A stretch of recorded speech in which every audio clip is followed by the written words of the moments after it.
ಯಾತ್ರಾದ website already ಇದೆ.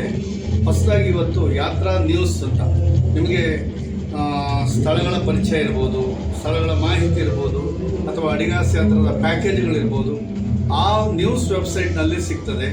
ಇದನ್ನು ನಮ್ಮ ಖ್ಯಾತ ಲೇಖಕರು ಹಾಗೂ ಕರ್ನಾಟಕದ ಏಕೈಕ ಪ್ರವಾಸ ಪತ್ರಿಕೆಯಾದಂಥ ಟೂರಿಸಂ ಬಗ್ಗೆ ಇರುವಂಥ ಪತ್ರಿಕೆಯಾದಂಥ ಪ್ರವಾಸಿ ಪ್ರಪಂಚದ ಪ್ರಧಾನ ಸಂಪಾದಕರಾದಂಥ ವಿಶ್ವೇಶ್ವರ ಭಟ್ರು ಅದನ್ನು ಇವತ್ತು ಲೋಕಾರ್ಪಣೆ ಮಾಡಿದ್ದಾರೆ. ಮತ್ತೊಂದು ನಾವು ಯೂಟ್ಯೂಬ್ ಚಾನಲ್ ಆಲ್ರೆಡಿ ಇದೆ, ಅದನ್ನು ಮತ್ತಷ್ಟು ಅಪ್ಗ್ರೇಡ್ ಮಾಡಿದ್ದೇವೆ. ಮತ್ತಷ್ಟು ನಮ್ಮ ಅನಿಸಿಕೆ, ಪ್ರವಾಸಿಗರ ಅನಿಸಿಕೆ, ಪ್ರವಾಸ ಸ್ಥಳಗಳ ಬಗ್ಗೆ ಮಾಹಿತಿಯನ್ನು ನೀಡಲಿಕ್ಕಾಗಿ ಹೊಸ ನ್ಯೂಸ್ ಯೂಟ್ಯೂಬ್ ಚಾನಲನ್ನು ಮಾಡಿದ್ದೇವೆ.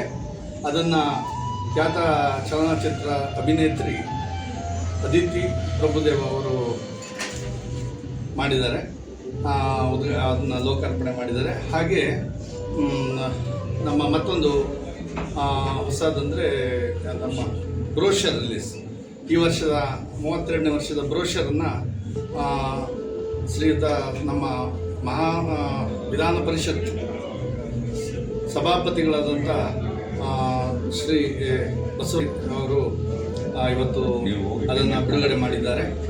ಹಾಗೆ Karnataka travel association, state travel association, ಅದರ ಪ್ರೆಸಿಡೆಂಟ್ ಶ್ರೀ ರಾಧಾಕೃಷ್ಣ ಹೊರಡರು ಸಹ ಸಭೆಯಲ್ಲಿ ಭಾಗವಹಿಸಿದರು.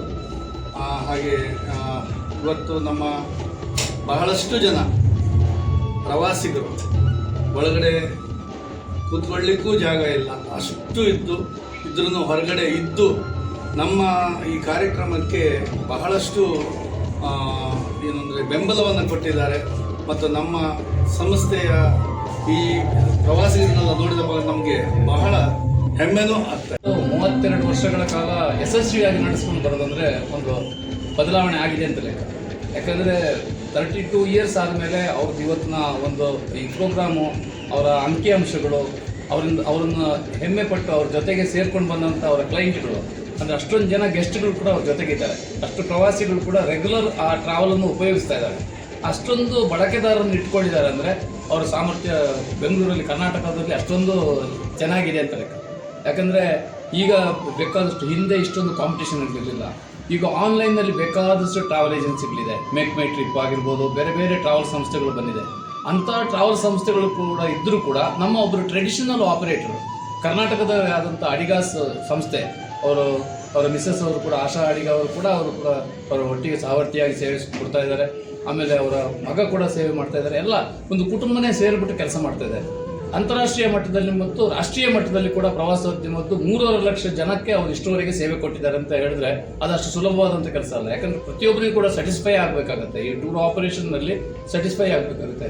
ಅವರಿಗೆ ಫುಡ್ ಆಗಲಿ, ಆ ವಾತಾವರಣಗಳಾಗಲಿ, ಯಾವ ಪ್ಲೇಸಿಗೆ ಯಾವ ತಿಂಗಳಲ್ಲಿ ಕಳಿಸ್ಕೊಡ್ಬೇಕು, ಆಮೇಲೆ ಪ್ರವಾಸಿಗರಿಗೆ ಕೂಡ ಬೇಕಾದಂಥ ಮಾಹಿತಿಗಳನ್ನು ಕೂಡ ಮೊದಲೇ ಕೊಡಬೇಕಾಗುತ್ತೆ. ಕೊಟ್ಟು ಆ ಸಂದರ್ಭಕ್ಕೆ ಯೋಜನೆಯನ್ನು ಮಾಡಿಬಿಟ್ಟು ಅಷ್ಟೊಂದು ಜನ ಪ್ರವಾಸಿಗರು ಕಳಿಸಿ ಸಕ್ಸಸ್ಫುಲ್ ಆಗಿ ಒಂದು ವ್ಯಾಪಾರ ಮಾಡ್ತಾ ಇದ್ದಾರೆ. ಅದು ಇವತ್ತಿನ ಪ್ರೋಗ್ರಾಮಲ್ಲಿ ಅದು ಎತ್ತುಕಂತು. ಯಾಕಂದ್ರೆ ಮಾತ್ರ ಪ್ರವಾಸ ಮಾಡ್ತಾರೆ ಅಂತ ನಾನು ತಿಳ್ಕೊಂಡಿದ್ದೆ. ಇವತ್ತಿನ ಸಭೆ ಬರುವ ಸಂದರ್ಭದಲ್ಲಿ ಇಲ್ಲಿ ಬಂದಾಗ ಗೊತ್ತಾಯಿತು, ಸೌತ್ ಇಂಡಿಯಾದ ಎಲ್ಲ ಭಾಗಗಳು ಕೂಡ ಅವರು ಮಾಡ್ತಾ ಇದ್ದಾರೆ. ಇಂಡಿಯಾದ ಎಲ್ಲ ರಾಜ್ಯಗಳಿಗೆ ಕೂಡ ಅವರು ಪ್ರವಾಸಿ ಯೋಜನೆಗಳನ್ನು ಮಾಡ್ತಾ ಇದ್ದಾರೆ.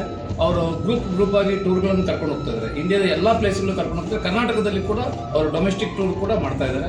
ಇದು ಎಲ್ಲವೂ ಕೂಡ ಒಂದು ಕರ್ನಾಟಕಕ್ಕೆ ಇಂಥವ್ರು ಬೇಕು. ಇನ್ನೂ ನಮ್ಮ ಕರ್ನಾಟಕದಲ್ಲಿ ಕೂಡ more than 500 ಟೂರಿಸ್ಟ್ ಸ್ಪಾಟ್ಗಳಿದೆ.